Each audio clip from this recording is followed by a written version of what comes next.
देखिए, माता लक्ष्मी को ऐसे ही चंचल नहीं कहा गया है। माता लक्ष्मी का सीधा सीधा कहना है कि हम तुम्हारे पास आएंगे, तुम कर्म करोगे तो हम तुम्हारे पास आएंगे, लेकिन अगर दम है तो अपने पास रोक करके दिखाओ। सबको पता है कि लक्ष्मी सबके पास आती है, लेकिन महीना पूरा होते होते लक्ष्मी चली जाती है। तो लक्ष्मी का कहना है कि हम तुम्हारे पास आएंगे, लेकिन दम है तो अपने पास रोक करके दिखाओ, क्योंकि लक्ष्मी होती है चंचल। फिर भी कुछ लोगों के घर में ऐसे टोटके कर दिए जाते हैं, उनके घर में ऐसे कार्य होते हैं जिनके वजह से उनके घर में संस बरकत नहीं होता है। कितना भी कमाते हैं पैसा टिकता नहीं है। कारण क्या है जान लीजिए।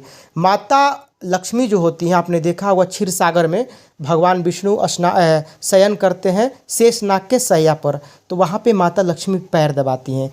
तो माँ लक्ष्मी को कौन प्रिय है? भगवान विष्णु प्रिय हैं। तो विष्णु का भी आराधना जरूर कीजिए। सशंख चक्रम सकिरीट कुंडलम सपीत वस्त्रम सरसिरवेक्षणम सहार वक्षस्थल कौस्तुभश्रियम नमामि विष्णु शीर्षा चतुर्भुजम। साथ में दो तीन बातों का ध्यान रखिएगा।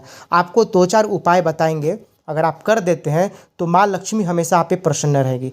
पहली बात ध्यान रखिए कि अगर आपको पुराना सिक्का मिल जाता है तांबे या पीतल का, जिसपे माता लक्ष्मी का फोटो है, होता है ना पीछे से उकेरा गया, तो वो अगर आप अपने पर्स में रखते हैं ना, साइड वाले जो होते हैं बनाया हुआ खाना रहता है, तो उसमें अगर आप रख देते हैं तो माँ लक्ष्मी का सदैव कृपा पे बना रहेगा। क्योंकि जिस सिक्के पर माँ लक्ष्मी का प्रभाव है वो सिक्का को खींचता है। तो ऐसा अगर सिक्का मिल जाता है तो अपने पर्स में ज़रूर रखें। और साथ में दो तीन बातों का और ध्यान रखें। कभी कभी देखिए अगल बगल पड़ोस वालों का नज़र लग जाता है, ये होता है हमेशा। अगर आप पैसे कमा रहे हैं ना अच्छा खासा, तो नज़र लग जाता है। तो घर में लोबान वगैरह जलाना चाहिए, और हो सके तो पर्स के अगल बगल जला करके इसे औंच दीजिए।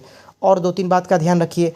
कभी भी नोट गिन रहे हैं ना, तो नोट गिनते वक्त ध्यान रखिए कि कभी भी थूक लगा करके, बहुत लोगों का आदत होता है कि थूक से पैसा गिनते हैं, तो थूक लगा लगा करके ऐसे मत गिनिए, ये बहुत ही बड़ा अपमान हो जाता है। और माँ लक्ष्मी को ये शुक्रवार का दिन जो होता है ना, माँ लक्ष्मी का दिन होता है, उनको खीर का भोग लगाइए और लाल रंग के फूल को चढ़ाइए उनको, है ना। तो माँ लक्ष्मी भगवान विष्णु को क्या करती हैं?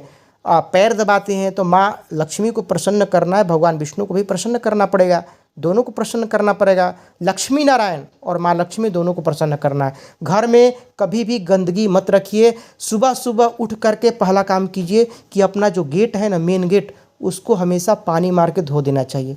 और रात को एक सरसों का दीपक जलाइए द्वार पे, और सुबह सुबह द्वार धो देना चाहिए। साफ़ सफाई जहाँ पे रहता है वहाँ पे माँ लक्ष्मी आती है।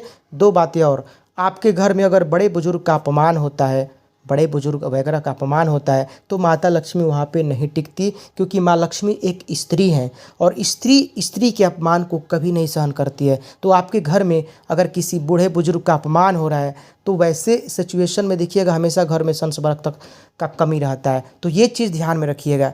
घर पे किसी भी बुजुर्ग को कभी भी अपमानित मत कीजिए। तो ये सब छोटी छोटी बातों को ध्यान में रखिएगा। माँ लक्ष्मी अपने आप दौड़ी हुई चली आएंगी। बहुत लोगों के घर में हमने देखा है कि कम कमाते हैं, कितना सुखी से व्यतीत करते हैं समय, क्योंकि उनके घर में सुख चैन कहाँ से आता है? पारिवारिक कलह नहीं होता है, सब मिलजुल के रहते हैं, तो माँ लक्ष्मी भी आ जाती है।